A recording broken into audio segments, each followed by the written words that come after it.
लक़द मन्नल्लाहु अलल मुमिनीन इज़ बअस फ़ीहिम रसूला सदक़ल्लाहुल अज़ीम।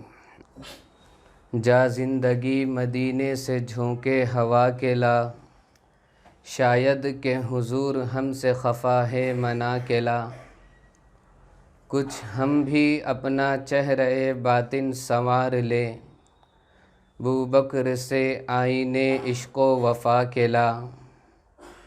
दुनिया मुसलमान पे बहुत तंग हो गई, दौर फ़ारूक़ी के वो नक्शे उठा के ला। जिनसे महरूम कर दिया हमको निगाह ने, उस्मा से ज़ाविये शर्मो हया के ला।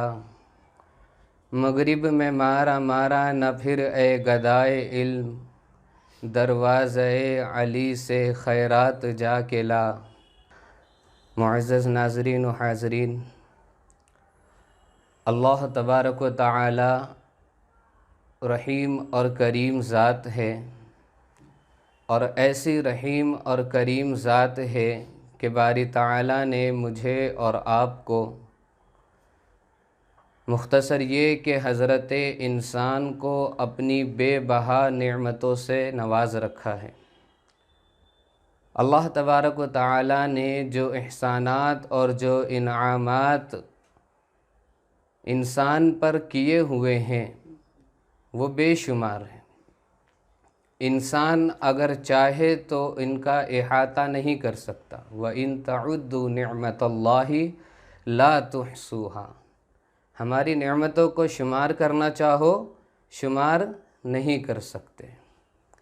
आप अंदाज़ा लगाए, अगर अल्लाह हमें ईमान की दौलत न देता तो हम बेईमान होते।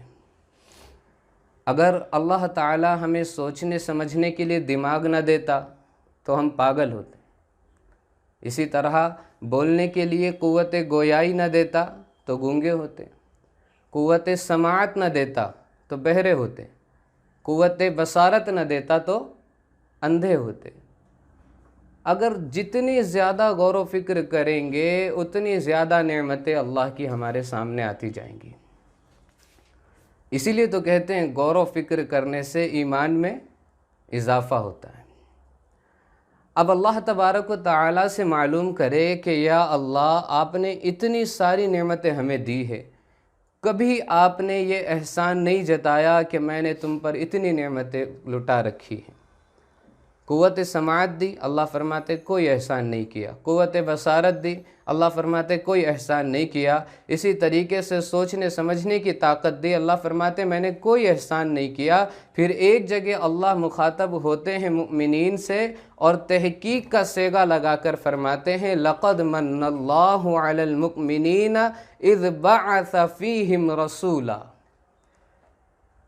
तहकीक है इस बात की कि ईमान वालों पर अल्लाह ने एहसान किया कि इनको इनके दरमियान जो है अपना रसूल भेज दिया है।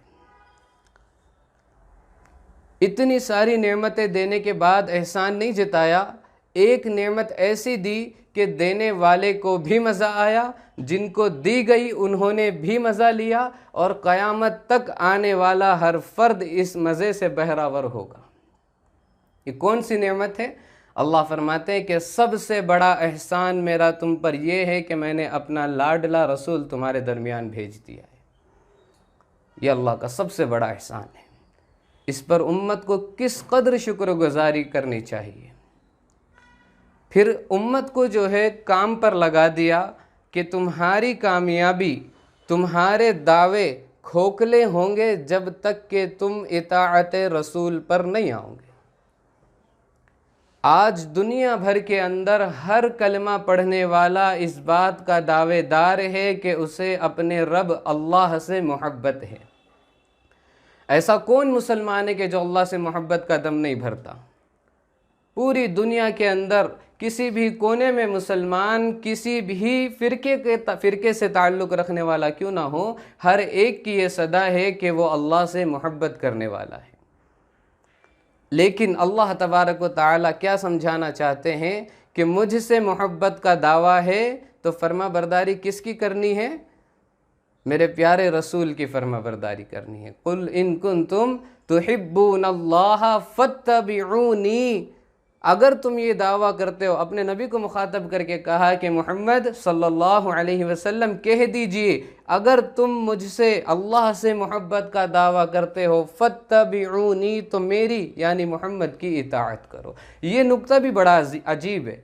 उलमा फरमाते हैं कि भाई अगर बाप अपने बच्चे को मुखातब करे तो क्या कहता है कि बेटा मेरी ये बात मान, अगर तुझे मुझसे मोहब्बत है। माँ कहती है मुझसे मोहब्बत है तो मेरी मान। उस्ताद कहता है मेरा अदब है मेरी मान, है ना। लेकिन यहाँ अल्लाह क्या फरमा रहे, मुझसे मोहब्बत है तो मेरे नबी की इताअत करो। माना क्या है, क्यों ये हुक्म दिया गया? यहाँ सोचे, अल्लाह ताला वो ज़ात है जिसको ना मेरी आँखों ने देखा ना आपकी आँखों ने देखा, न मेरी आँख में और आपकी आँख में वो ताकत है कि अल्लाह की ज़ात का दीदार कर सके। लेकिन रसूलुल्लाह वो ज़ात है जिसने अल्लाह का दीदार भी किया है और अल्लाह से हम कलाम भी हुए हैं। जब अल्लाह का दीदार भी हुआ, हम कलाम भी हुए, बात को समझना रसूल के लिए आसान हुआ। बात को समझने के दो तरीके होते हैं। नंबर एक, या तो बात करने वाले को सुन लिया जाए, या नंबर दो, बात करने वाले को देख लिया जाए। मैं यहाँ बात कर रहा हूँ, मैं अभी आपको ये इशारा करूँ कि मुझे पानी की हाजत है, ज़बान से ना कहूँ, सिर्फ इशारा करूँ कि पानी की ज़रूरत है। मैंने कहा नहीं है, इशारा किया, आप समझ जाएंगे कि मुझे पानी की ज़रूरत है। मालूम हुआ बात को समझने के दो तरीके, या तो बात करने वाले को देखा जाए या बात करने वाले को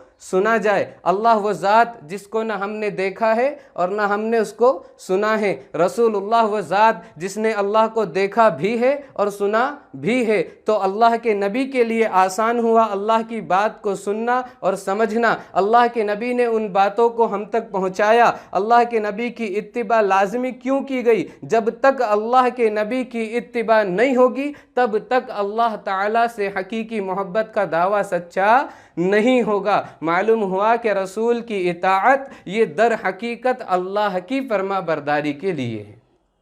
ये मैंने बहुत छोटा सा नुक्ता और बहुत बड़ी बारीकी के साथ और इख्तिसार के साथ आप हजरात की खिदमत में रखा है। अच्छा, इसके अंदर एक लफ्ज़ है फत्तबिऊनी, इसकी वजाहत करके इंशाअल्लाह मैं बात ख़त्म करता हूँ। अल्लाह के नबी ने क्या फरमाया? अगर अल्लाह से मोहब्बत के दावेदार हो, फत्तबिऊनी, तो मेरी इत्तिबा करो। ये इत्तिबा का लफ्ज़ कहाँ से आया? अरबी लुगत खंगाल कर देखे। इत्तिबा ये लफ्ज़ तबीउन से मुश्तक है।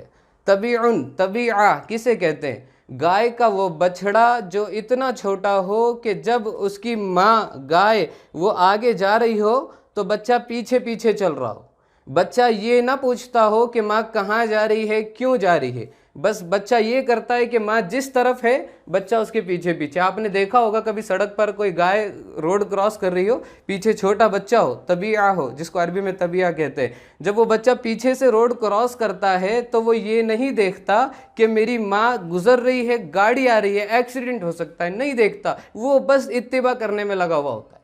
तो अल्लाह ने इत्तिबा करने का हुक्म दिया है कि जब अल्लाह के नबी अलैहिस्सलातु वस्सलाम कोई हुक्म फरमा दे, जब कोई बात नबी की ज़ात से निकल कर तुम तक आ जाए तो तुमने अल्लाह के नबी की इत्तिबा करनी है। माना क्या है कि नबी जी ने ये हुक्म क्यों दिया, इस पर आपको तवज्जो नहीं करनी है। अल्लाह के नबी ने हुक्म क्या दिया, बस आपको ये देखना है।